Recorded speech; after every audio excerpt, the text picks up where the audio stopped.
꽃 달고 있는 모습이 더 아름답습니다. 꽃보다 아름다우시네요. 네. 해피 마더스 데이. 해피 마더스 데이. 우리에게 주신 하나님의 말씀 누가복음 8장 40절부터 56절입니다.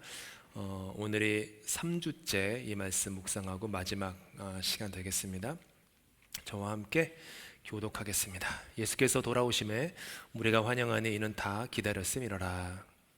회당장에 네이로 하는 사람이 와서 예수의 발 아래에 엎드려 자기 집에 오시기를 간구하니 이는 자기에게 12살 된 외딸이 있어 죽어가 미뤄라. 예수께서 가실 때에 무리가 밀려들더라.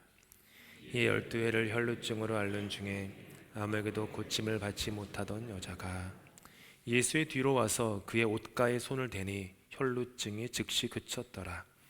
예수께서 이르시되 내게 손을 댄 자가 누구냐 하시니 다 아니라 할 때에 베드로가 이르되 주여 우리가 밀려들어 미나이다. 예수께서 이르시되 내게 손을 댄 자가 있도다.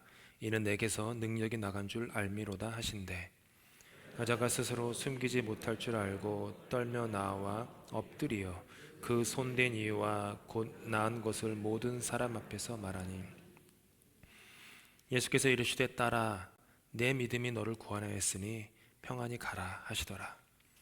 아직 말씀하실 때에 회당장의 집에서 사람이 와서 말하되 당신의 딸이 죽었나이다. 선생님을 더 괴롭게 하지 마소서 하거늘 예수께서 들으시고 이르시되 두려워하지 말고 믿기만 하라. 그리하면 딸이 구원을 얻으리라 하시고 집에 이르러 베드로와 요한과 야고보와 아이의 부모 외에는 함께 들어가기를 허락하지 아니하시니라. 모든 사람이 아이를 위하여 울며 통곡하매 예수께서 이르시되 울지 말라. 죽은 것이 아니라 잔다 하시니 그들이 그 죽은 것을 아는 고로 비웃더라. 예수께서 아이의 손을 잡고 불러 이르시되 아이야 일어나라 하시니 그 영이 돌아와 아이가 곧 일어나거늘 예수께서 먹을 것을 주라 명하시니 함께 있습니다. 그 부모가 놀라는지라. 예수께서 경고하사 이 일을 아무에게도 말하지 말라 하시니라. 아멘. 죽은 것이 아니라 잔다. 죽은 것이 아니라 잔다 라는 제목으로 어머니 주일 말씀 나누도록 하겠습니다. 개업을 이제 사업 개업을 하신 신자분들 교인분들의 사업체에 가면 간혹 그 사업체에 그 붙어 있는 그 성경 구절이 있습니다. 뭘까요? 화면에 보시면 나옵니다. 내 시작은 미약하였으나 내 나중은 심히 장대하리라. 숫자가 줄어든 혹은 이제 막 시작한 모임에 가거나 교회가 막 시작할 때 부침을 당한 후에 교회가 새롭게 시작할 때 가보면 서로에게 해주는 응원의 말이 있습니다. 내 시작은 미약하였으나 내 나중은 심히 창대하리라. 정말로 힘이 되는 말이고 응원입니다. 귀한 약속입니다. 참으로 옳고 맞는 말입니다. 그런데 아시는지 모르겠지만 이 말씀은 욥기에 나오는 욥의 세 친구들 중에 한 명인 빌닷이 한 말입니다. 욥이 한 말이 아닙니다. 빌닷이 한 말입니다. 욥의 친구들 중에 욥한테 그렇게 오랜 시간 동안 위로하러 갔다가 몹쓸 말을 하면서 욥의 마음을 아프게 했던 친구 중에 한 명인 빌닷이 욥에게 하는 말이에요. 큰 재난 가운데 있는 욥에게 찾아온 친구들의 충고는요, 욥기를 읽어보셨으면 아시겠지만 전부 다 맞는 말들입니다. 이런 얘기들이 나와요. 악인은 아무리 잘난 척해도 결국에는 망한다. 모르는 것이 없으신 하나님께서 죄악에 대해서는 반드시 심판하신다. 고난이 극심해도 결국에는 복을 받을 것이다. 옳지 않으면 결국에는 벌을 받을 것이다. 전부 다 옳은 말입니다. 부족함이 없고 모르는 것이 없으신 하나님이 우리 인생과 이 땅을 통치하신다. 옳고 맞는 말입니다. 그런데 문제는 욥기 마지막에 이르러서 우리는 욥의 세 친구들을 향한 하나님의 결론을 듣습니다. 그들이 한 말이 다 옳은 것이었는데 다 틀린 것이었습니다. 그래서 하나님이 그들을 심판하고자 하십니다. 내 시작은 미약하였으나 내 나중은 심히 창대하리라. 이 멋지고 옳은 말을 한 빌닷은 하나님의 심판을 받게 되었는데 그가 그토록 찌르고 아프게 했던 욥의 중재함으로 말미암아 빌닷이 목숨을 부지합니다. 나의 옳음이 언제나 그리고 반드시 옳음이 되는 것은 아닙니다. 여기서는 옳은 것이 저기서는 옳지 않은 것이 될 때도 있습니다. 그때는 옳았던 것이 지금은 옳지 않은 것이 될 수도 있고, 지금은 옳은 것이 내일은 옳지 않은 것이 될 수도 있습니다. 중요한 것은 나의 옳음이 언제나 반드시 옳은 것이 되지는 않는다라는 것이죠. 내가 아는 세상이 세상의 전부가 아니기 때문입니다. 내가 아는 하나님이 하나님의 전부가 아니기 때문입니다. 내가 아는, 내가 읽는 성경이 성경의 전부가 아니기 때문입니다. 오늘 본문에서 우리는 진실한 간절함으로 자신을 내려놓고 예수님 앞에 무릎 꿇은 한 아버지, 회당장 야이로를 만납니다. 그가 그렇게 자신의 모든 체면과 명예를 내려놓고 예수님 앞에 무릎 꿇을 수 있었던 것은 아직 채 꽃도 피워보지 못한 채 죽어가고 있는 12살 된 외동딸 금지옥엽 때문이었습니다. 그래서 그는 예수님께 무릎 꿇었고 그를 향한 불쌍한 측은지심이 일어난 예수님은 그래, 내가 너희 집에 가야겠다 라고 하시면서 야이로의 인도로 그의 집으로 걸어가십니다. 그런데 어떻게 보면 사태가 위급한데 하필이면 가던 중에 12회 동안 피가 멈추지 않는 혈루병을 앓던 이름 모를 한 여인을 만나십니다. 예수님이 만나러 찾아간 것이 아니고 그 여인이 찾아왔습니다. 예수님 앞에 나아갈 수도 없는 사회적으로 격리되고 외면받고 거절받는 존재이기 때문에 목숨을 무릅쓰고 얼굴을 가린 채 몰래 예수님 뒤에 가서 그분의 옷자락 끝, 그 말씀이 그 푸른 끈이 있는 말씀의 옷자락 끈을 붙잡습니다. 아시다시피 지난주 우리가 깊이 묵상한 것처럼 그 여인이 예수님의 말씀을 통하여 치료받습니다. 그리고 예수님은 그 여인에게 병고침이 끝이 아니라 사람들 앞에서 너의 믿음을 고백하라고 하는 그런 시험을 던지시고 그 여인은 사람들 앞에서 자신의 믿음을 고백하는 하면서 시험을 통과합니다.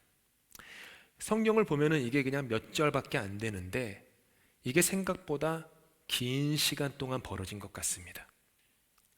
야이로가 와가지고 여러 말을 했겠죠. 성경에는 말 하나 적혀 있지만 여러 말을 했고 걸어가는 동안이 얼마나 짧은 길은 아니었던 것 같습니다. 그러다가 사람들이 많으니까 정상적인 속도로 걸어가지도 못하셨을 것이고 제자들이 비키세요 비키세요 이러다가 큰일 나요, 깔리면 안 돼요 이러면서 막 길을 정리했을 것이고, 여인이 갑자기 만지니까 그렇게 바쁜데 또 멈춰가지고 여인과 이런저런 대화를 하시고, 여인이 나와가지고 내 삶은 이랬는데 이렇게 저렇쿵저렇쿵 얘기하면서 한참을 얘기했던 거예요. 지체가 된 거죠. 일각이 급한데 그 사이에 야이로의 금지옥엽 외동딸이 그만 죽고 맙니다. 49절 말씀입니다. 함께 읽습니다. 아직 말씀하실 때에 회당장의 집에서 사람이 와서 말하되 당신의 딸이 죽었나이다. 선생님을 더 괴롭게 하지 마소서 하거늘. 우리는 일의 결국을 알죠. 성경을 아니까. 근데 야이로는 일의 결국을 모릅니다. 더디게 지체된 이 모든 상황이 야속하기 그지없습니다. 예수의 걸음을 가로막았던 그 이름 모를 여인이 너무 원망스럽습니다. 지나고 나면 은혜인데요, 그걸 모르니 지금은 그저 주님의 지체하심이 불만스럽기만 합니다. 여러분이 잘 아는 나사로의 이야기도요, 나사로가 목숨이 경각에 달렸다라고 사람들이 왔을 때 예수님이 며칠 동안이나 나사로의 집에 가지 않으십니다. 그러다가 천천히 가세요. 가던 중에 나사로는 죽습니다. 나사로의 여동생들인 마리아와 마르다가 와서 예수님께 원망합니다. 주님께서 하루만 더 일찍 오셨으면, 지체하지 않으셨으면 내 오빠 살았을 텐데, 이런 얘기를 해요. 근데 주님은 마리아, 마르다, 나사로 모두에게 그 며칠의 지체함이 그들의 인생에 필요했던 것입니다. 회당장 야이로의 집에도 어쩌면 그것이 필요했던 것 같습니다. 그의 믿음을 온전케 하기 위해서겠죠. 어찌됐건 야이로의 입장에서는 야속한 거죠. 원망스럽습니다. 불만스럽죠. 지체됨 덕분에 야이로가 인생에서 가장 원치 않았던 두려운 일이 벌어진 것입니다. 죽음은 무엇입니까? 마침표입니다. 다 끝났습니다. 죽음 앞에서 더 할 수 있는 것은 아무것도 없습니다. 하지만 주님께서는 그런 야이로를 쳐다보시면서 50절에 이렇게 말씀하십니다. 함께 읽습니다. 두려워하지 말고 믿기만 하라. 그리하면 딸이 구원을 얻으리라. 두려움으로 사로잡힌 야이로에게, 그 인생에서 다른 어떤 고난과 아픔과 상실을 다 경험해도 견딜 수 있을 것 같은데 이거 하나만은 안 됩니다. 얘만은 안 됩니다. 금지옥엽 내 딸, 어렵게 얻은 내 딸, 꽃도 피워보지 못하고 결혼도 못하고 사랑 한번 해보지 못하고 죽어가는 내 딸, 이 딸 하나만 어떻게든 살면 괜찮은데 그게 끝난 거예요. 삶의 두려움이. 근데 예수님이 두려워하지 말아라. 믿기만 하여라. 너의 딸이 구원을 얻으리라. 죽음의 소식에 사람들은 관심 끊으세요. 이제 예수님더러 이제 관심을 끊으시고 가던 길 그냥 가게 하십시오. 예수님 귀찮게 하지 마십시오. 바쁘신 분인데 뭐하러, 이미 죽었는데 그 집에 뭐하러 들리면 소용없습니다. 아무짝에도 쓸모없습니다. 되지 않습니다. 마침표, 피리어드 찍힌 겁니다. 그냥 가게 하십시오. 그랬는데 주님은 이 야이로의 가정과 이미 죽은 그 여자아이를 향한 관심을 끊지 않으십니다. 야이로에게는 끝이었지만 주님께는 끝이 아니었던 것이죠. 야이로의 집에 도착하십니다. 모든 사람들이 애절한 통곡을 하고 있습니다. 서양 사회에서는 장례식을 하면 웬만해서는 통곡하지 않습니다. 마음이 슬픈 게 아니라 이렇게 뭔가 이렇게 누르는 거죠. 근데 한국 문화는 뭐 지금은 좀 다르지만 곡하지 않습니까? 예전에는 전문 그 곡 소리꾼도 돈을 내서 고용하는 장례식이 많았고요. 유대 사회에서는 거의 언제나 돈을 주고 곡을 하는 사람을 고용을 했습니다. 집에서 고기 끊이지 않게 했습니다. 아이고 이제 가면 언제 오나 이러면서 곡하는 거죠. 사람들이 애절한 그 애간장이 끊어지는 그런 통곡을 하고 있는 거예요. 죽음의 그림자가 온 집을 덮었습니다. 통곡과 슬픔과 아픔이 그 집에 모인 모든 사람들을 사로잡았습니다. 아버지 야이로와 그의 아내 역시 외동딸의 죽은 시신 앞에서 넋이 나가 있습니다. 그런데 예수님이 집안에 모인 사람들을 가만히, 집 밖에 있는 사람들도 그렇고요, 가만히 둘러보시더니 엉뚱한 얘기를 하시는 거예요. 52절입니다. 함께 있습니다. 울지 말라. 죽은 것이 아니라 잔다. 울지 말라. 죽은 것이 아니라 잔다. 이 엉뚱한 말에, 이 말씀에 집안에서 막 곡하던 사람들이 갑자기 곡을 멈추고 예수님을 생뚱맞게 쳐다보더니 이렇게 반응합니다. 53절 함께 있습니다. 그들이 그 죽은 것을 아는 고로 비웃더라. 죽은 여자아이를 향한 그들의 눈물은 조롱의 비웃음으로 바뀝니다.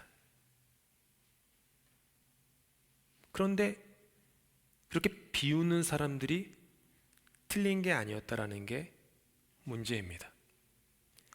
그들은 그 아이가 죽은 것을 뭐라고요? 아는 고로. 그들은 아이가 죽은 것을 알았습니다. 그들이 아는 것은 옳았습니다. 그들이 본 것도 전부 옳았습니다. 여자아이의 콧가에 인덱스 핑거를 갖다 대고 숨이 내쉬지 않는 것을 확인한 그들의 확인은, 그들의 감각은 전부 옳았습니다. 다 옳았습니다. 그런데 갑자기 죽은 것이 아니라 잔다 라고 하니 비웃음은 당연한 반응입니다. 그런데 예수님은 그들의 조롱과 비웃음에 어떤 반응도 일절하지 않으십니다. 어떤 설명도, 어떤 설득도 하려고 하지 않으십니다. 그들을 다 집에서 나가게 합니다. 비웃는 사람들은 다 이 집을 나가라. 이 집에는 오직 믿는 사람만 남아라. 예수님, 야이로의 아내, 베드로, 야고보, 요한, 그리고 죽은 아이, 그렇게만 집에 남습니다. 주님이 아이에게 다가가십니다. 그 아이의 손을 잡습니다. 그리고 아이에게 54절에 보니까 이렇게 말하십니다. 아이야, 일어나라. 같은 이야기가 적힌 마가복음에서는 달리다굼이라고 합니다. 달리다굼. 뜻은 소녀야, 내가 너에게 말하노니 일어나라, 이 뜻이에요. 아이야, 일어나라. 그러자 아이의 영이 돌아옵니다. 아이는 일어납니다. 예수님은 그 아이를 싹 쓰다듬으신 후에 부모에게 말합니다. 이 아이에게 먹을 것을 갖다 주어라. 그들이 아는 것은 옳았습니다. 그들이 본 것은 옳았습니다. 그들이 만진 아이의 시신과 죽음이라는 결론은 옳았습니다. 그들의 말은요, 다 옳았습니다. 그들이 한 말에는 거짓이 없었습니다. 그런데 그들의 옳음이 옳지 않은 것이 되었습니다. 그들의 옳음이 결국에는 옳지 않은 것으로 판명되었습니다.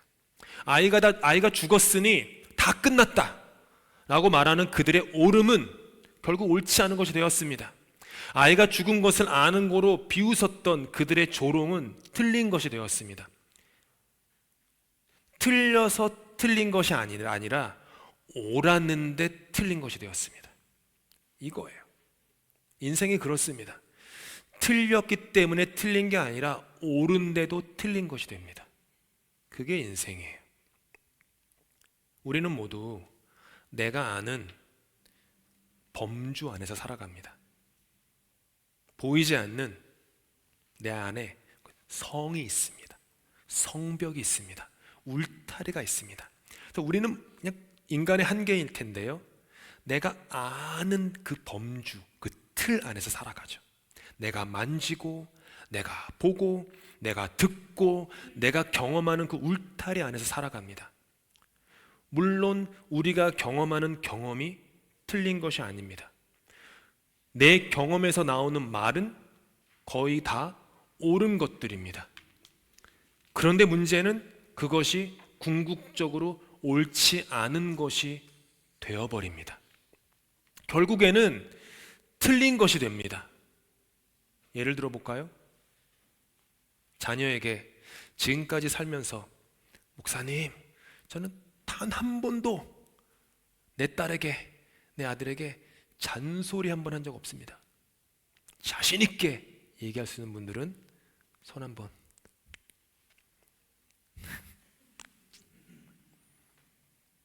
부모는 자녀에게 잔소리를 합니다. 한국말에 참 좋죠? 그냥 소리가 잔소리, 잔을 붙이는 잔소리에 잔소리. 근데 여러분이 했던 잔소리 한번 되짚어 보십시오. 제가 감히 예측하건대 하나부터 열까지 틀린 말 아니었을걸요? 여러분이 자녀에게 하신 잔소리 하나부터 열까지 다 옳은 말이었을 것입니다. 저도 제 애들에게 잔소리를 하지만 내용만 듣고 보면요, 틀린 말이 하나도 없습니다. 그런데 이상하게도 자녀들은 부모의 그 옳은 소리를 무척이나 싫어합니다. 옳은데 싫어합니다. 자녀가 부모의 옳은 잔소리 덕분에 변하여 새 사람 되었다라는 말을 저는 지금까지 들어본 적이 없습니다. 자녀들은 부모의 옳은 소리를 들으면서 어머님, 아버님, 너무 고맙습니다. 나를 위해 이렇게 옳은 말을 해주시니 제가 앞으로 그 말을 명심하여 변하여 새 사람 되어 말씀하신 대로 살겠습니다 라고 말하지 않습니다. 저는 잘 모르지만 한국에서는 그 초등학생이나 중학생, 고등학생 애들이 엄마를 부르는 별명이 있대요. 뭔지 아세요? 마귀할멈. 진짜로 그런데요. 얼마나 자기들을 괴롭히고 학원 가라고 공부하라고 들들 볶으면 그냥 자기 친구들끼리 너네 마귀할멈 오늘 뭐라고 했어? 뭐 이렇게 얘기하는데 진짜로 그런데요. 마귀할멈. 뭐 제가 좀 조금 순화해서 마귀할멈이라고 하는데 사실은 부모의 잔소리가 옳은데 이상하게 기분이 나빠요. 그렇죠? 자녀는 왠지 마음이 상해요. 옳은 말인 건 알겠는데, 나 잘 되라고 하는 말인 건 알겠는데 왠지 마음 밑에서 부모를 향한 서운함이 올라와요. 옳은데 틀린 것이 됩니다. 전부 다 옳은 말인데 전부 다 틀린 말이 되어버립니다. 인생이 그렇습니다. 서두에 나눈 욥의 친구들의 충고는 전부 다 옳은 말이었습니다. 그리고 이들의 말이 옳다는 데에 바로 욥기를 읽는 어려움이 있습니다. 이들의 말이 옳았음에도 욥기의 결론은 하나님께서 욥이 옳고 친구들은 틀리다라고 심판하시기 때문입니다.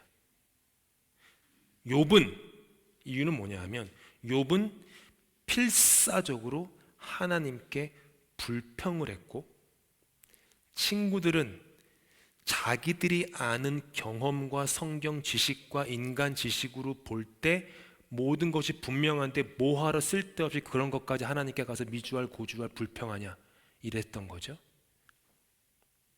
그래서 그들에게는 심판이 임할 뻔했습니다. 옳은 말을 했는데도 벌을 받을 뻔했습니다. 나의 옳음에도 불구하고 그름이 되는 근거가 바로 여기 있습니다. 53절에 있어요. 그들이 그 죽은 것을 뭐라고요? 아는 고로 비웃더라. 아는 고로 비웃더라. 내가 아는 것이 전부가 되어버리는 데에서 우리는 틀린 사람이 됩니다.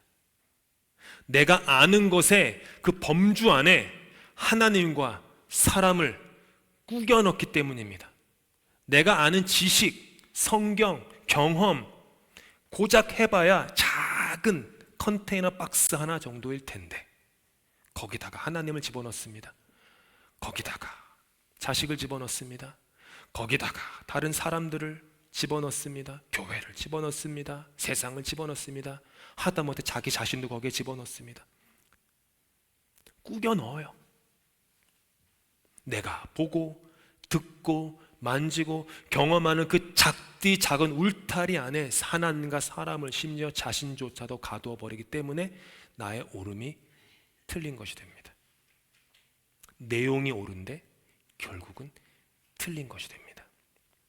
나만의 작은 세상에서는 그 작은 그 상자 안에서는 옳을지 몰라도 더 큰 세상에서는 옳지 않은 것이 되기 때문입니다. 죽은 것이 아니라 잔다. 죽은 것이 아니라 잔다. 이 말씀을 여러분의 신비에 오늘 꼭 새겨 박아 넣으시기 바랍니다. 죽은 것이 아니라 잔다.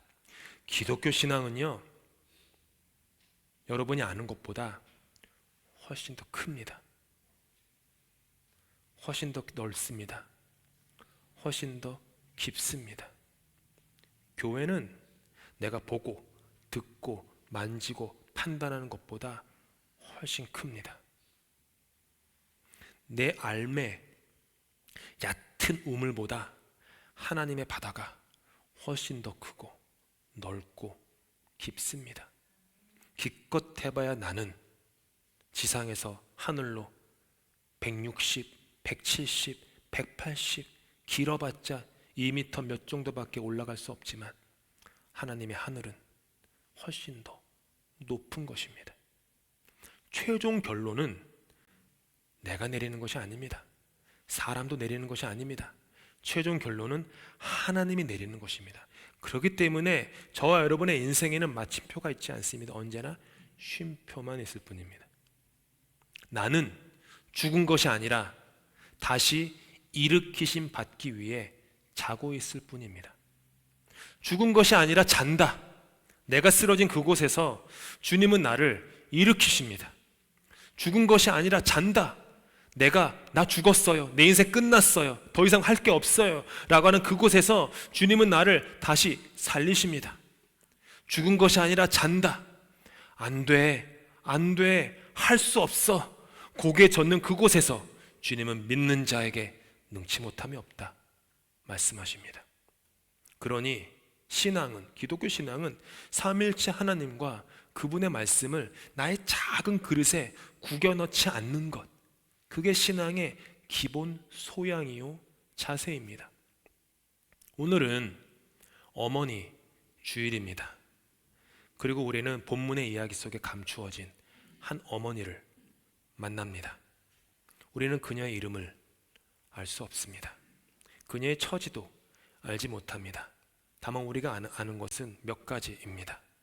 그녀는 죽어가는 12살 된 외동딸 곁을 떠날 수 없는 어머니였습니다. 남편은 어떻게든 구원의 손길을 찾아보라고 집 밖으로 내보냈지만 어머니만은 그 딸 아이 옆에서 한시도 눈을 뗄 수 없었습니다. 그게 어머니입니다.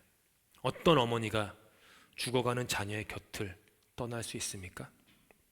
그리고 그녀는 금지옥엽 어린 딸의 코끝에서 호흡이 멈춰지는 것을 보았습니다. 그녀가 직접 확인했습니다. 남편은, 그 아이의 아빠는 확인 못했죠. 들은 거예요, 소식을. 그 어머니는 그 옆에서, 그 죽음의 침대 옆에서 딸아이의 코에 손을 대고 더 이상 숨을 쉬지 않는구나. 울면서 딸의 팔과 다리를 만지면서 점점점 차갑게 식어가는 딸의 식어가는 체온을 느끼면서 깊은 슬픔과 절망에 빠졌습니다. 그녀의 마음에 헤어나올 수 없는 절망과 죽음의 짙은 그림자가 덮였습니다. 하지만 예수님이 그녀의 집에 왔습니다. 예수님이 그녀에게 찾아왔습니다. 그리고 그녀는 주님을 만납니다. 그곳은 죽은 것이 아니라 잔다라고 말하는 그 예수님을 비웃는 사람들로 가득한 곳이었습니다. 주님은 죽은 아이의 아버지 야이로와 그녀와 베드로, 요한, 야고보만 남기고 다 집을 나가게 하십니다. 죽은 것이 아니라 잔다라는 예수님의 말씀을 비웃는 사람들은 지금 그 자리에 어떤 유익도 되지 않기 때문입니다. 어떤 필요도 되지 않기 때문입니다. 오직 믿는 자들만 남겨두신 것이. 내 인생도 마찬가지예요. 당신 인생 끝났어. 너희 교회 끝났어. 너희 딸 끝났어. 너희 아들 이제 망가졌어. 안 돼. 더 이상 가능성이 없어. 그렇게 수없이 말하는 사람들의 그 비웃음과 조롱 속에 있지 않고 때로는 그 사람을 내 인생에서 내보내야 합니다. 내 인생에서 그런 비웃음과 조롱과 회의와 의심의 모든 생각들을 내보내고 내 인생 주위에 믿음의 공기가, 믿음의 분위기가, 소망의 분위기가 있을 수 있도록 만들어야 합니다. 주님이 지금 그걸 하신 것이죠. 그러니까 비웃음으로 가득했던 집안의 공기가 갑자기 믿음의 공기로 바뀝니다. 주님께서 아이의 손을 잡고 말씀하시죠. 아이야, 일어나라. 이 어머니의 절망은 믿음으로, 죽음은 생명으로, 슬픔은 기쁨으로 변화되었습니다. 그리고 그녀는 남은 평생을 어떻게 살았을까요? 평생 저 말씀 마음에 품고 살았지 않겠습니까? 내 아이는 죽은 것이 아니라 자고 있어. 내 인생은 죽은 것이 아니라 자는 거야. 죽은 것이 아니라 잔다. 마찬가지로 예수님 사랑의 그 조각이 영혼 깊숙한 곳에 새겨진 이 땅의 모든 어머니들은 자신의 자녀를 향해 그 애는 산 게 아니라 죽었어요. 이렇게 비웃는 세상을 향해 이 땅의 어머니들은 세상에 외칩니다. 내 애는 죽은 것이 아니라 자고 있습니다. 걔는 모자라요. 예의가 없어요. 성격이 그래요. 믿음이 없어요. 이러쿵 저러쿵. 그들이 하는 말이 옳습니다. 선생님에게 불려가가지고 문제 일으킨 자녀를 놓고 상담을 하게 되면 그 선생님이 하는 말이 다 옳습니다. 그런데 어머니에게는 그 말이 옳은 말이 아닙니다. 틀린 말입니다. 왜요? 어머니에게는 그 아이는 언제나 죽은 것이 아니라 자고 있는 아이이기 때문입니다. 아이는 어머니를 통해 왔지만 어머니로부터 온 것은 아닙니다. 여러분의 자녀는 어머니인 여러분과 함께 있지만 여러분의 소유는 절대로 아닙니다. 그래서 어머니는 그 아이를 나에게 주신 그분의 마음으로부터, 그 아이의 인생을 진정으로 소유하고 있는 그분의 마음으로부터 세상에 외칠 수 있습니다. 내 아이는 죽은 것이 아니라 자고 있습니다. 나는 어머니로서 내 사랑하는 아이의 육신의 집만 마련해 줄 수밖에 없지만 그 아이를 위해 영원한 집을 마련해 주시는 그 예수님의 마음으로부터 우리는 어머니들은 세상에 외칩니다. 죽은 것이 아니라 잡니다. 내 아이는 죽은 게 아니에요. 자고 있습니다. 세상은 내 아이에게 마침표를 찍습니다.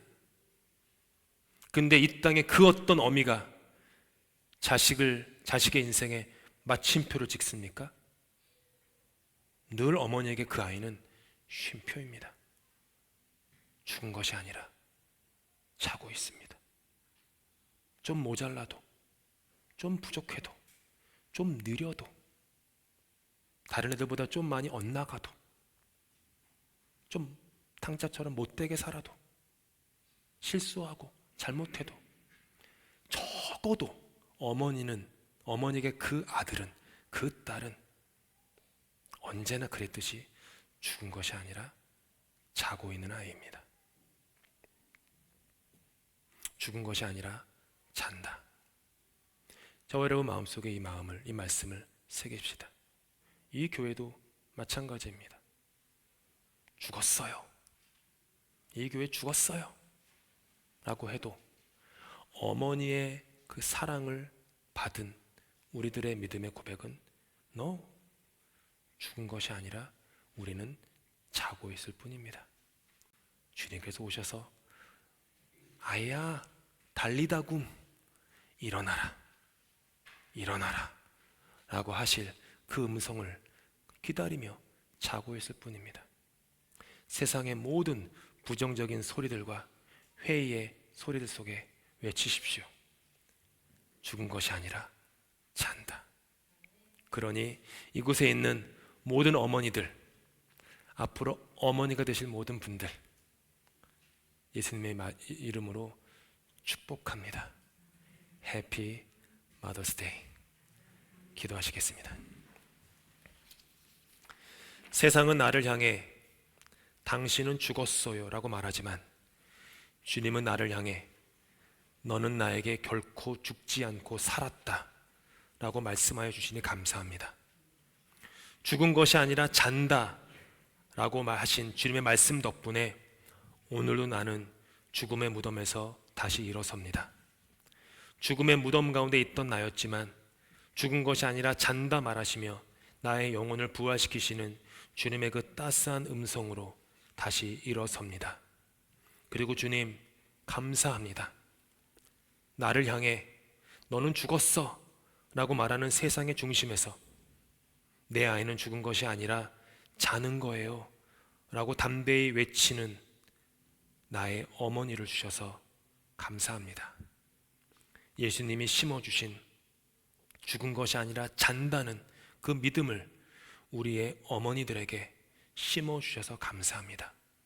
그 어머니들의 믿음으로 말미암아 이 교회에도 죽은 것이 아니라 잔다는 하나님 나라의 말씀이 날마다 선포되게 하여 주시옵소서. 예수 그리스도 이름으로 기도합니다. 아멘.